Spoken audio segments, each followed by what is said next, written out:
fishing, it's in my soul. Welcome to the Salt Strong Podcast, disrupting fishing entertainment as you know it. Prepare to laugh. Prepare to get to know fishing legends in a whole new and unfiltered way. And on occasion, you might even learn a thing or two about fishing. Here's your host, Joe Simons. Like diamonds. All right, Salt Strong Nation, we are out here wade fishing. There, Luke, foul hooking. What did you get? A whiting foul hooked with the new Brazilian shrimp. Wader Dave is now on. Oh, he just lost one right there. So guys, anybody can catch him in the mouth. Luke's not mic'd up. Wader Dave is mic'd up. I'm mic'd up. This is going to be a completely different and unique podcast experience. We are live out here somewhere in Enclote. That's Florida, for those of you that don't know this area. Beautiful sunrise. Already caught a couple snook, a couple trout, and we're like, this is just too good of a spot not to film. I think they would call this a cast, wouldn't they? What's that? This would be a cast. Yes. Are you getting strikes every cast? Definitely fish out here. What do you got? Well, we got Wader Dave with a fishing just a half-ounce green and white bucktail with a little bit of mylar flash in there. There's a lot of bait swimming along this point here, and this is really just trying to mimic the bait, but it's heavy enough to get down to the bottom. And right now, that's the key. You've got to be bouncing your lure along the bottom. That's where the trout or the snook, whiting, whatever we're into here, are hanging on. And just kind of let it bounce along the bottom with the current, and hope that something picks it up. So far, so good. Yeah, man, that's a half ounce? It's a half ounce. Okay. You don't really need any more than that. But that's just about the right weight for out here with this current right now. So, well, it's interesting. Right when I got out here, of course, I'm doing what most anglers do: is I launch it way out, and then I watch Luke and Wader Dave are catching fish really close. Yeah. And as soon as I actually started making shorter casts, all these fish were literally just cruising right up here. I mean, maybe 10 to 15 feet off. Yeah, and they're right along the edge of the drop off here. I think I just snagged another fish. Dude, you're the ultimate snagger. At least you know they're going after that shrimp like crazy. That's a nice sized trout too. My goodness. Luke is ruthless.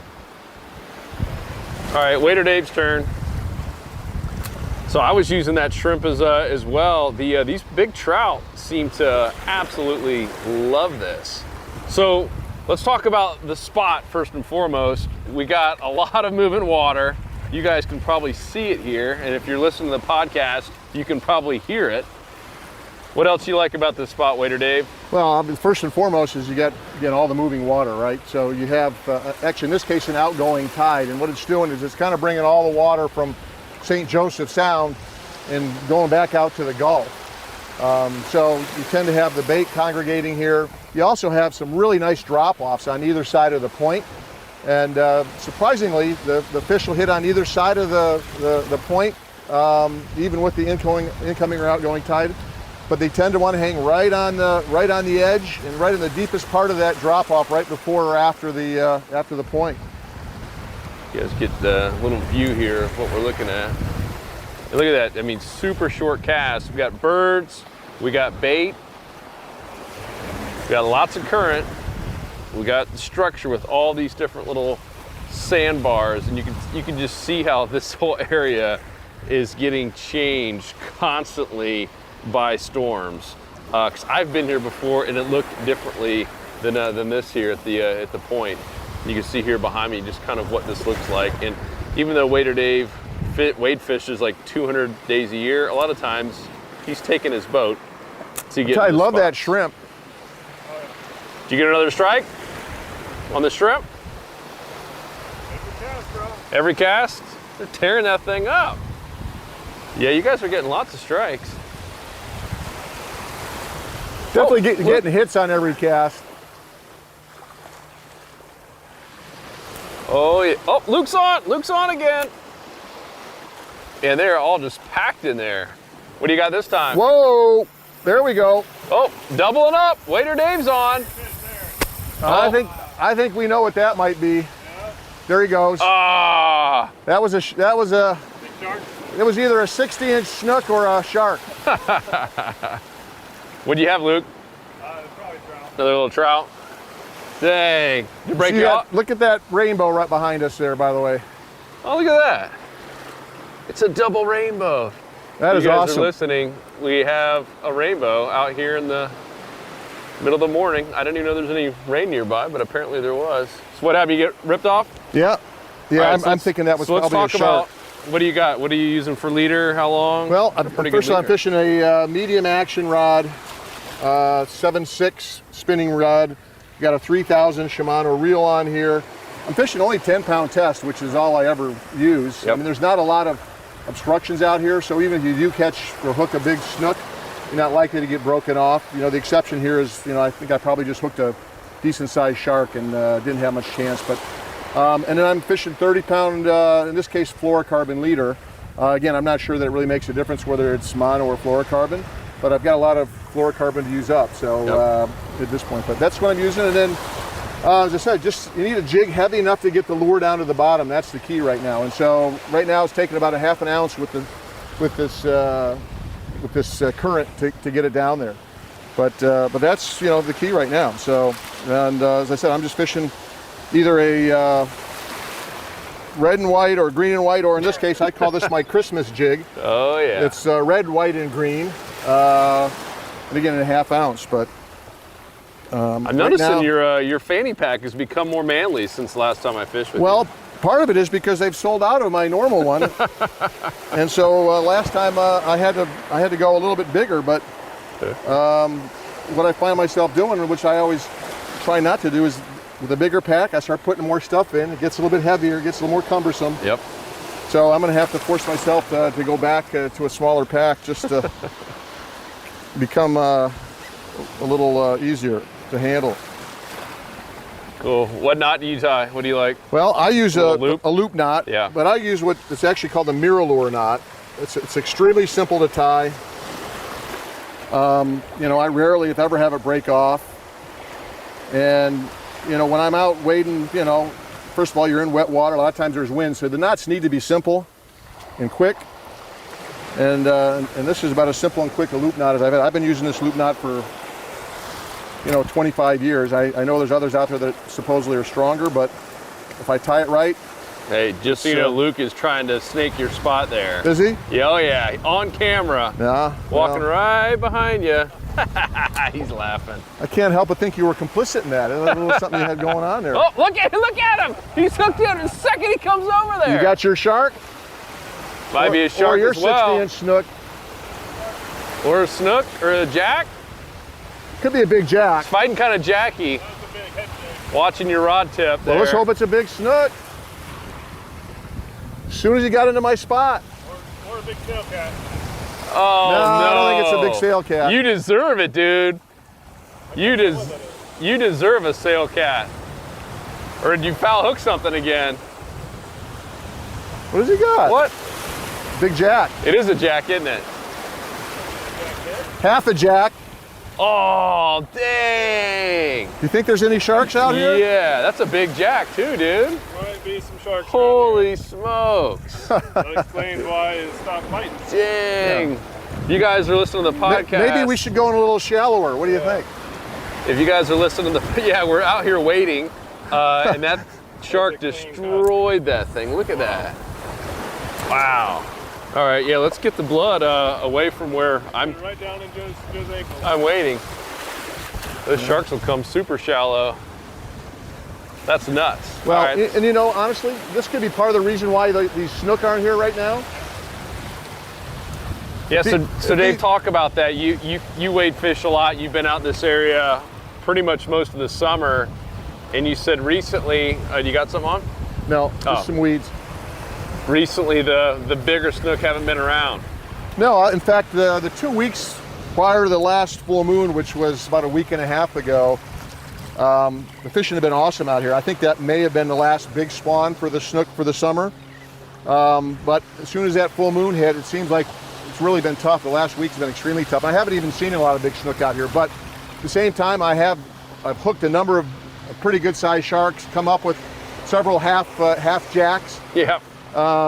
as well, and it could be that those snook have left here because of all the sharks, possibly. But right when we got here, there's some pretty big trout. Yeah, no, the trout are here too. There's no doubt. For Gulf of Mexico trout.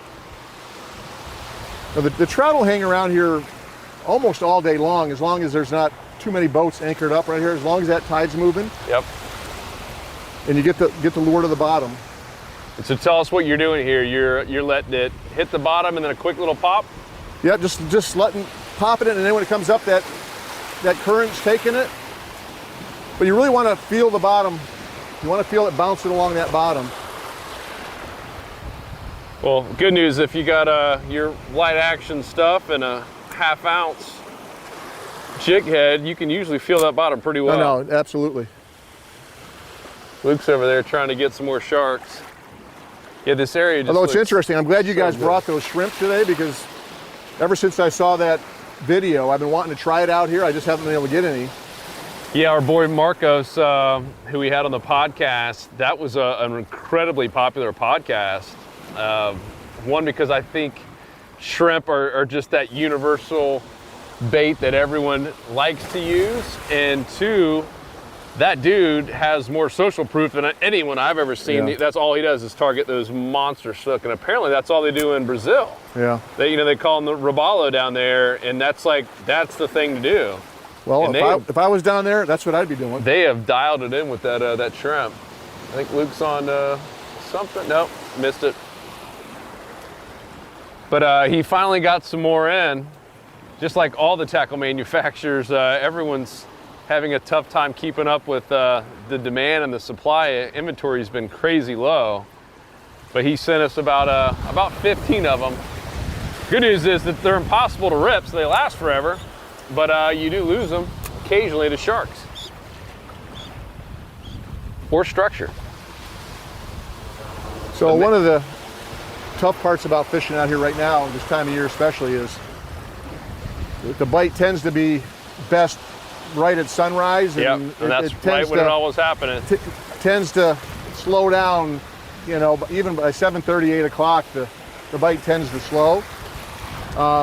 Although, if you're going to have a chance of catching fish throughout the day, this time of year, it's going to be where you've got a lot of current. Yep. You've got some deeper water and drop-offs. So like these points, the other problem with the points, unfortunately, is too, you get a lot of people coming out here anchoring up off the points, making it tough to weight it.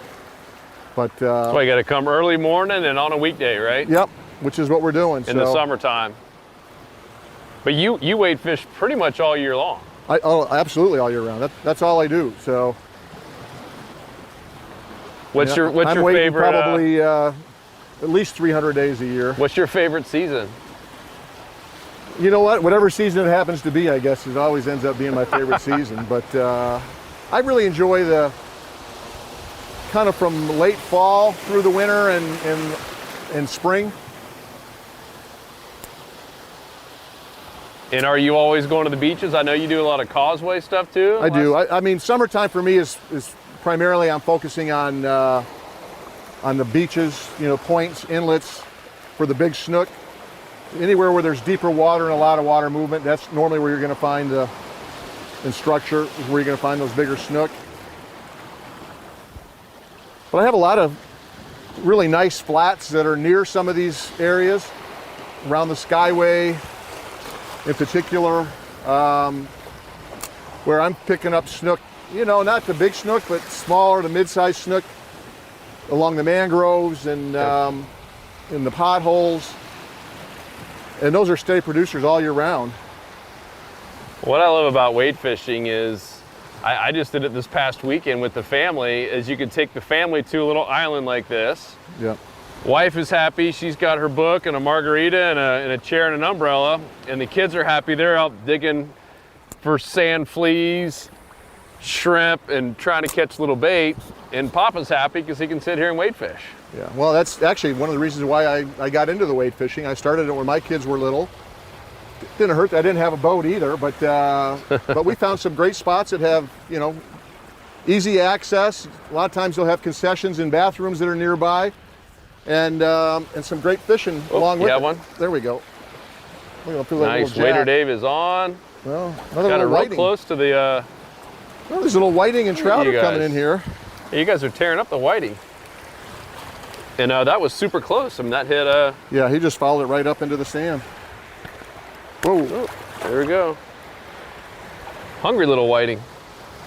Yeah, so right now we've got, the other thing that happens out here, especially this time of year, is we got a lot of dead grass that's I don't know floating if in you the guys water. can see that, but And this current tends to focus it right off the point. So It's tough. sometimes you may have to move around a little bit to stay out of the grass. Yep. But Yeah, it usually those, passes, and so you just kind of pick your spots. those patches are great to see when you're offshore, but not so much when you're here Yeah. fishing from a sand. Whoa, you got another one?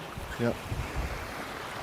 The other reason I like this point in particular is you also have access to some great, just some shallow beach that's got a nice swash that runs all along it. So if it gets too crowded here with boats, then I move up and fish the shallower along the beach, along the swashes.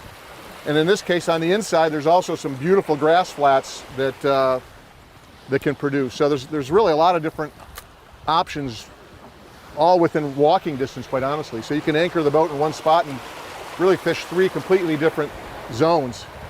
I want you guys to notice too that Wader Dave is barely wet, meaning he's just above the ankles.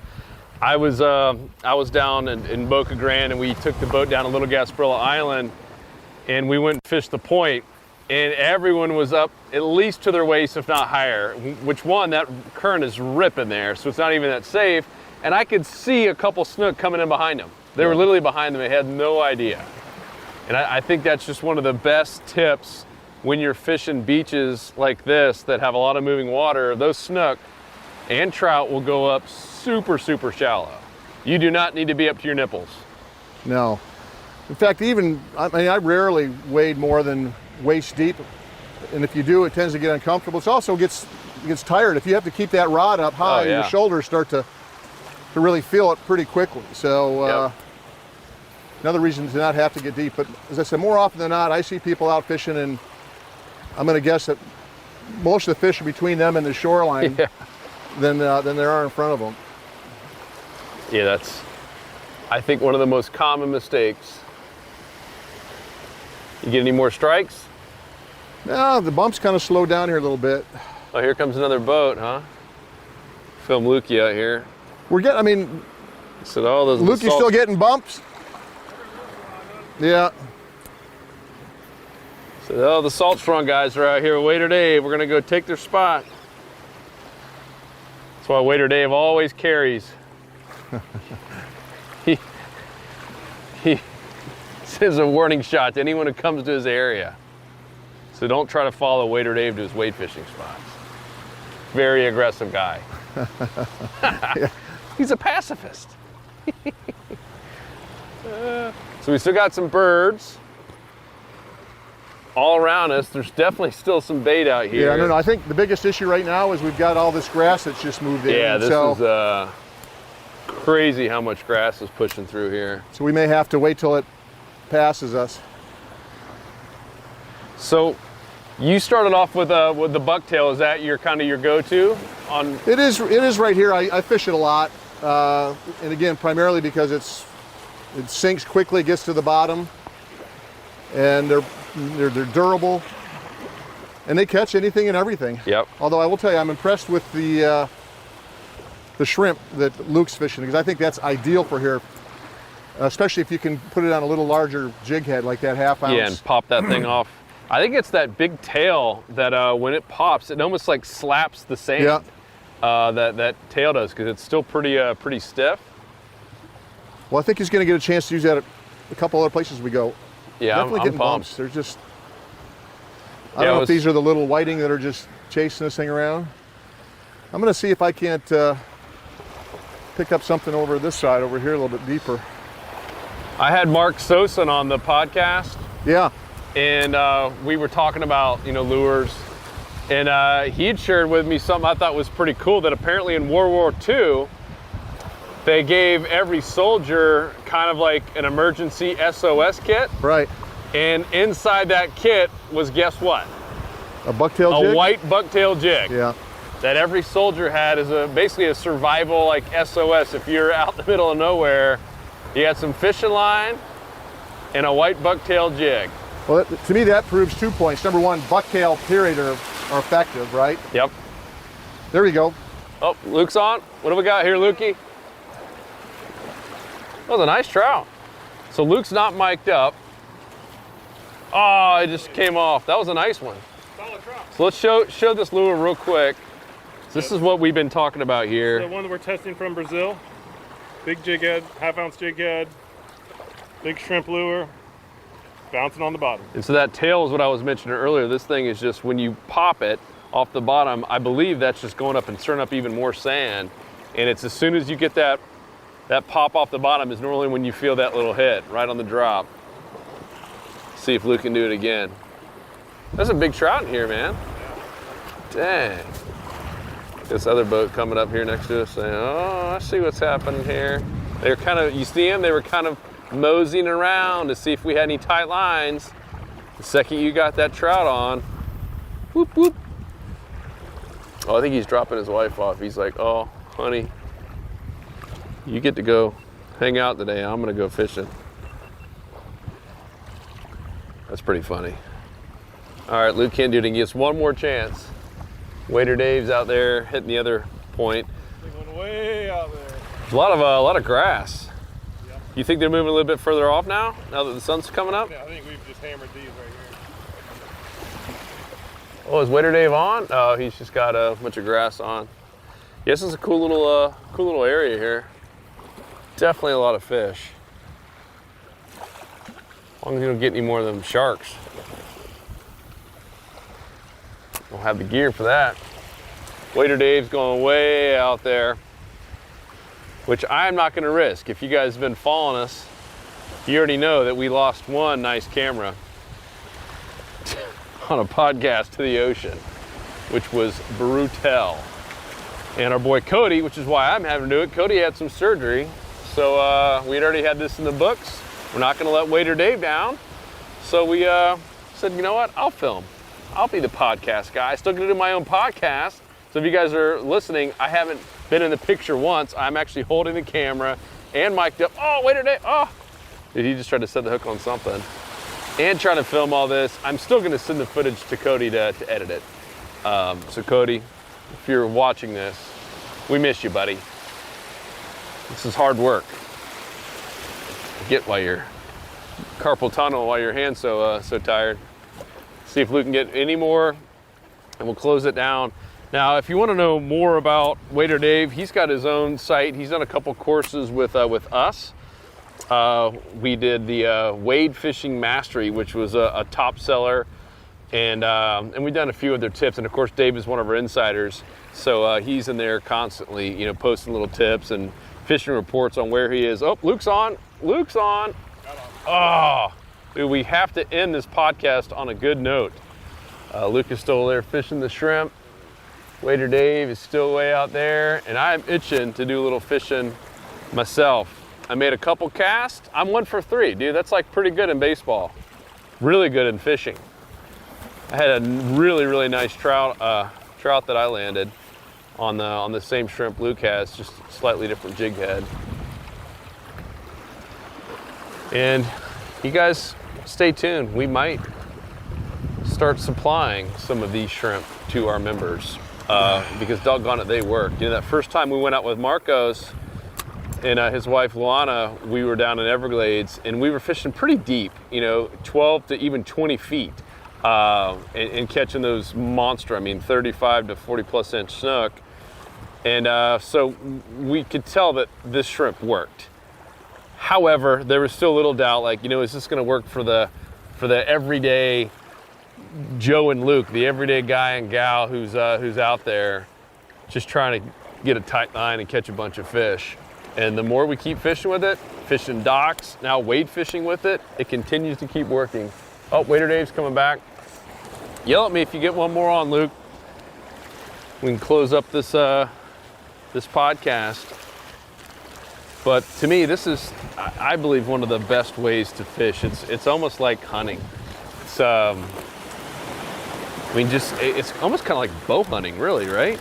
And versus live bait just sitting there chumming up the waters. This is just such a fun way to do it. Oh, Luke's on! Luke's on! See if he can land this one. I mean, another trout. It's kind of fighting like a trout. Yep. Another trout. Let's see, any size to this one? Yeah, they're getting smaller, but they're still hitting. Oh yeah, a little bit smaller. All right, dude. Let's see. All fish. Nailed the shrimp. Right in the mouth. Let me get a quick pick. Make a snap. Do a fishing report on it. There we go. Sweet. All right, guys. We'll post that one in the Insider Club. Waiter Dave retied. Oh, he's got one of those dart spins on. Waiter Dave, dart spin? Is that what it is? Yeah, a little glow dart spin. Oh, that's what you put on when everything else is failing. The secret weapon. Let's see. You get 3 casts. See if you can get anything on the dart spin. So this is Patrick Sabiel's. Yeah, Band of Anglers. Yeah. I had Patrick on. What a smart dude. My goodness. Yeah. I went over to his house. He actually lives really close to me. So you can see the action on this thing. Yeah, that little spinner blade on the back really flip. Creates a lot of. So you guys can see what this thing is. Yeah, so I've actually got this on a 1/4 ounce lead head, and then just this little spinner on a nice swivel, and it just creates some additional action for it. But I actually I saw this actually up in Cape Cod beginning of last summer. Oh, and everyone said this is a lot of guys were using for stripers. Wicked awesome, eh? Yeah, a lot of guys were using them for stripers, and I started thinking, man, I think that would be a really nice snook lure.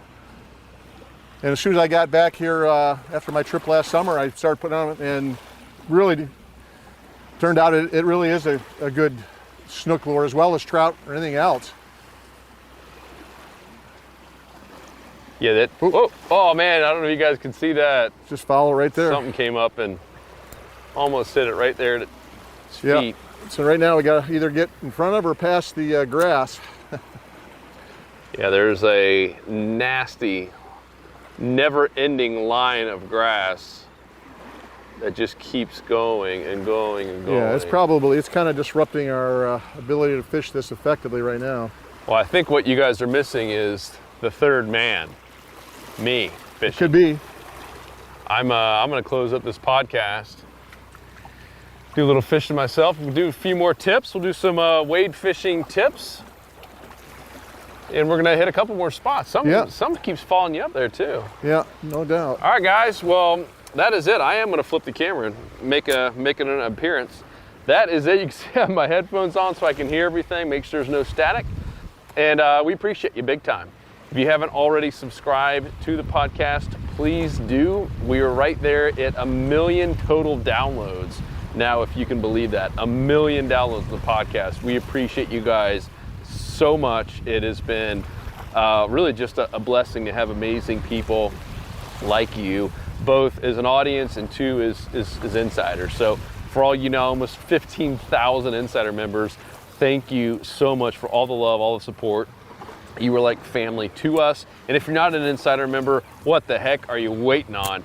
Join the only club where you save 20% off all of your tackle. You have new how-to tips and new what's working now, actually fishing reports in your area from Texas all the way up to really Virginia every single day going up. And then finally meeting friends. That's how we formed a relationship with Waiter Dave, was through the Insider Club. So we're now going out there with a lot of our members, especially our lifetime members and our VIPs and Inner Circle members, and going out there trying to do experiences like this every single week, showing you what's working without any bias. We have 0 sponsors, as you guys know here at Salt Strong. And then finally helping you save money on the tackle by telling you what's really working. And then finally giving the 20% off everything. It's what I'm using myself to buy all my new gear. We out. Peace. Appreciate ya. 'Cause fishing, it's in my soul.